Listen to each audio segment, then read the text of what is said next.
Hey y'all, and welcome to my channel. So today we're gonna jump right into this tutorial. I know you guys have been waiting for a new one, so here we are. So today we're starting off with her brows, and I'm using this Trophy Beauty eyebrow pencil in the shade Chocolate. In addition to the eyebrow pencil, I'm also using an eyebrow pomade. And this pomade is from Kiss New York. It's also in the shade Chocolate. I'm really pairing it with the Anastasia Beverly Hills eye pomade brush, whatever you want to call it. I got this brush a while ago, but I really do love it because it helps me create very straight brows because the brush itself is straight. So it's very perfect for, kind of perfecting eyebrows. And I've been using this brush literally since I started doing makeup. And then I also go in with the pencil and kind of create hair-like strokes. They're both in the shade Chocolate, but the eyebrow pencil is a little darker, so I like to go in with that to create some type of definition and hair-like stroke looks. And so I kind of bounce back and forth from the both of them just to kind of create the perfect brow. Then I go in with the Clear Duo glue, and I'm using that as a substitute for eyebrow gel just because it helps the brows look very slick. And to conceal her eyebrows, I'm using the Trophy Beauty Full Coverage Concealer. And y'all, this concealer is so beautiful. Like, it's in the shade Tan Dark. It's not that dark, and it more so has like a orangey undertone. But I really love that, especially when using it on clients that are this, shade around this complexion, because it does a great job highlighting under the brow. I kind of manipulate the foundation to get it to match tones, like no matter what complexion I'm doing. So I usually use the Tarte Shape Tape Concealer, so I kind of mix both of them just to kind of darken it just a little bit because it is a little lighter than this. And I wanted to make sure that it matched her complexion perfectly. But look how full coverage that concealer is. Like, it really helps her brows pop. And I'm sorry, y'all, for the angles, and I kind of covered when I did the top of her brow. But it was kind of difficult trying to figure out how to, angle it so that you guys could see, but still perfect it at the same time. So, yeah, still learning how to do this whole recording thing, so please excuse it. But, yeah, so I'm just concealing her brows, making them look as good as possible. And now I'm just going to go in and blend out the concealer as best as possible. Usually when I'm doing a full face like this, on a client, and I, have a time restraint, I really don't even blend it out all the way, like as flawless as I'm about to do, just because I'm going to cover it with foundation anyway. But just so that, the aesthetic of the video looks good, I'm just going to blend it out so that it, doesn't look too ashy on her face. But I'm doing this fall inspired eyeshadow look, with the burgundies and the cranberry colors. But I had to add some pink in there.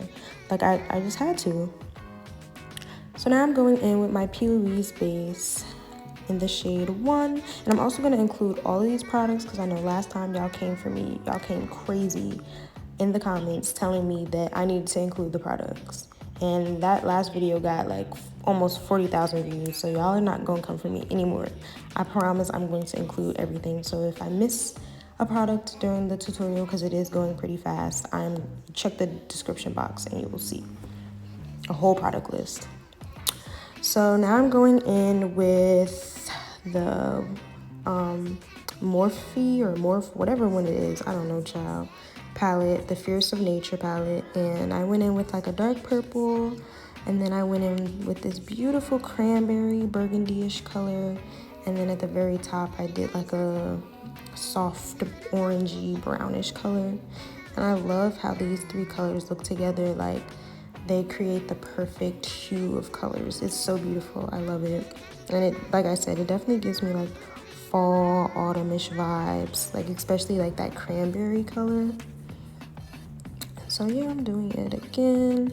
This dark purple, then I go in with that cranberry color, and then top it off with a nice orange. And this orange really looks nice, especially with this concealer, because they're very similar in hue, so the way they blend into each other, chef's kiss.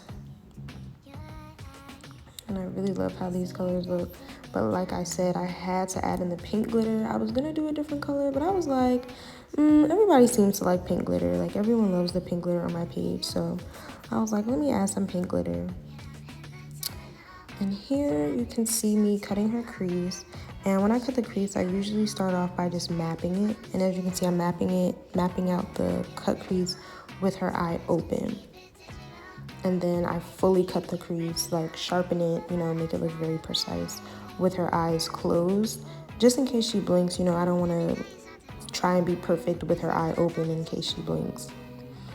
And for this base, this is still the Poreless base, but I went in and I added a little bit of the lighter color base. It's called Winter Rose, just to give it kind of a pink tint so that when I put the pink glitter over it, you know, it's still remaining pink all the way through. So I just use this base to pinken it up a little bit. You know, I gotta have my pink in there. And now I'm just setting it with a translucent powder. And I also add a little bit of pink eyeshadow, but for the most part, I wanted the base to just look like that pinkish, that very pale pastel pink color. And so I didn't want to, you know, alter the color too much. And then on her inner corners, I'm just adding that purple and a little bit of that cranberry. And before I add the glitter, I usually do the eyeliner just because you don't want to put too much glitter on the eye and then not have enough space for the eyeliner. So it's really just easier for me to do the eyeliner first because I can at least see how far down I should bring the glitter and know exactly where to stop, rather than just, you know, trying to take an educated guess. Now it looks like splotchy and like a space is missing. I don't have time for that. So I just put the liner on first. And now I'm putting on some duo glue. And duo glue, you can use duo glue for anything. You can use it for eyebrow gel, you can use it for glitter glue, all that. And here, this is the Makeup Plug gold pigment. Y'all, when I tell you this pigment is beautiful, like the camera isn't even catching it right now, but y'all gonna see in the end when you see how her eyes pop. Like, I love putting this color on the inner corner. Like, look at that, it's literally beautiful. Like, it's so beautiful. But y'all gotta check them out. Like I said, I'm gonna have this product in the description box as well. And now I'm just going ahead and adding the glitter to her eye. And look how the glitter complements the gold pigment. Like, it looks so good together. Like, I don't want the full eye to be pink, you know, so I had to add some gold in there. And what? This combination, like this gold pigment and this pink glitter, beautiful. This pink glitter is from the Glow Up Academy, and it is in the shade Rose. This gold and this pink, child, yes. And I kind of went in and I just placed some of the glitter in certain parts of her eye. This is a chunky glitter, so I wanted to make sure that the glitters were in certain spots, because with chunky glitter, it can get, you know, somewhat overwhelming and, you know, be too much for the person's eye. So here I just kind of mapped out her lashes. I wanted to make sure that the lash I was putting on was a good fit, so I just tried it on her. And now I'm putting on her lash glue. I put some lash glue on the eyeliner first, and then I also put it on the actual lash, and I let it dry and get tacky. So now we're jumping into the face. For her primer, I am using Milk Cosmetics, the Hydrogrip Primer. And then on top of that, that was just to moisturize, and then to kind of give her the face a very smooth finish, I'm gonna go in with the NYX Angel Veil Primer. And the reason why it's so white like this is because I kind of used too much. I didn't mean to, but I kind of went overboard with it, so don't mind that it's white. I know people are going to be like, is that Makeup Magnesia? No, it's not Makeup Magnesia. It's just the Angel Veil Primer. I just put too much, so it gave her face a white cast. And I'm also using the Becca Evermatte Poreless primer just to make sure that her face is nice and matte. I feel like matte faces kind of look the most skin-like, so I try and go with that. And for her foundation, I am using NARS. Anytime you see me use a foundation on my channel, it's 9 times out of 10 going to be for NARS.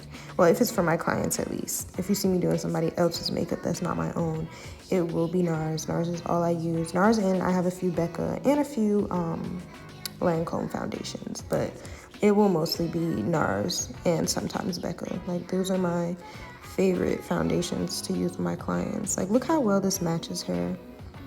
I'm pretty sure I'm using the shade New Caledonia. I know I went in with another one and kind of mixed it in there, and you'll see me do that a little later.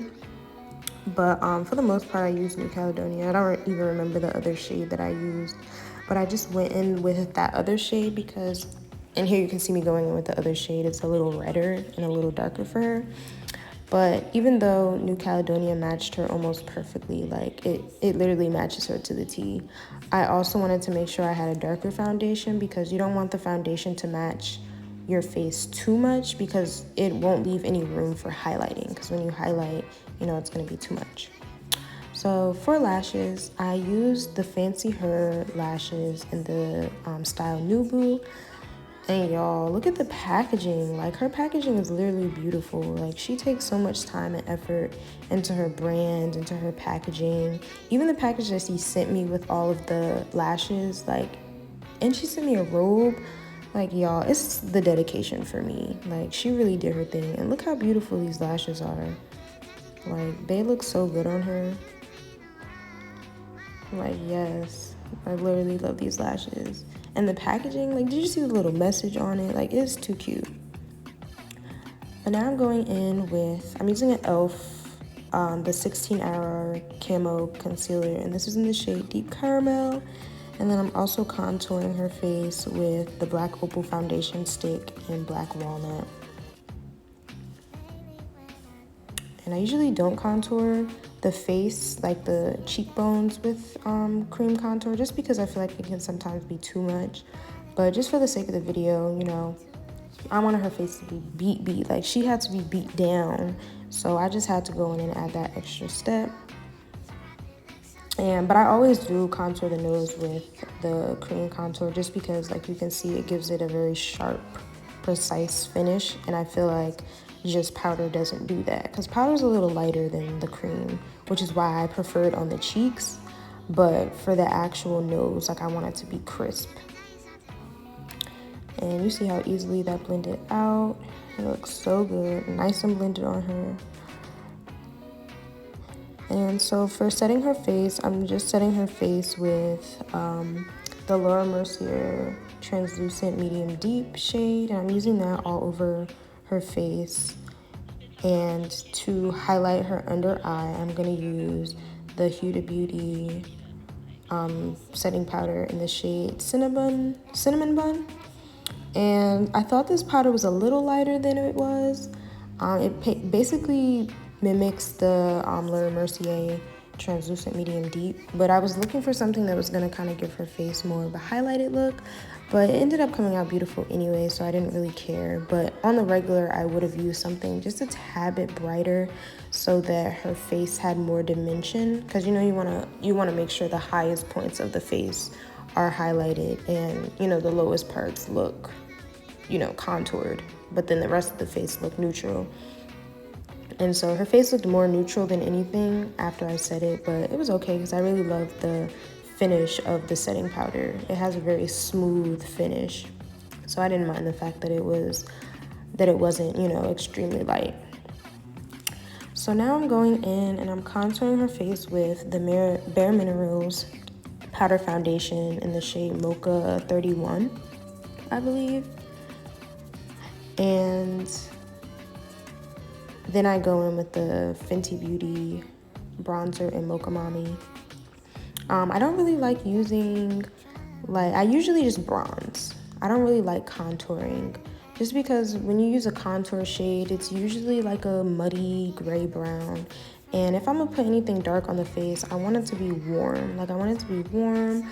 I want it to make your face look, you know, sun-kissed. Like, you know, that sun-kissed look. So I don't really contour for real. I really just use like warm colors. And even here you can see me warming up her face even more using the Juvia's Plays the Saharan Blush Palette Volume 1. And I'm using the shade Neo. It's like a reddish brownish color. And so that gave her face that beautiful warmth, and it matches her eyes too, so it really came in. And, you know, tied hand in hand. And I just put some lash glue under her eyes because I am going to add some glitter to give it that pop. And now I'm using, you know, this household staple Chestnut by MAC lip liner. It's so good. It looks great on everyone. I use cork for my lighter clients, but Chestnut and cork, like, those are the two household staples. And then for her lipstick, I'm using Juvia's Place, the Nude Collection lipstick. This is in the shade Lady. And when I tell you Lady and MAC Chestnut are my favorite nude combos, especially for, you know, people around this complexion, because they look so beautiful together. Like, I love it. So now I'm going in and going right under her eye with the same glitter that I put at the top. And I wasn't really a fan of the whole glitter under the eye trend when it first came out. But now you're not going to catch me not putting glitter under the eye. Like, literally, I love how it looks. It definitely takes the face from 10 to 10,000. And then here I'm kind of moving the chunky pieces of glitter around. I don't want her full eye to be, you know, overpowered with the chunky glitter. So I'm just moving it to whatever spot I want it to be in. And, you know, making it as precise as possible. And so here I'm just going in with the Fenty Beauty Gingerbinge / Moscow Mule. It is a highlight, the Killawatt highlight duo palette, little compact thingy.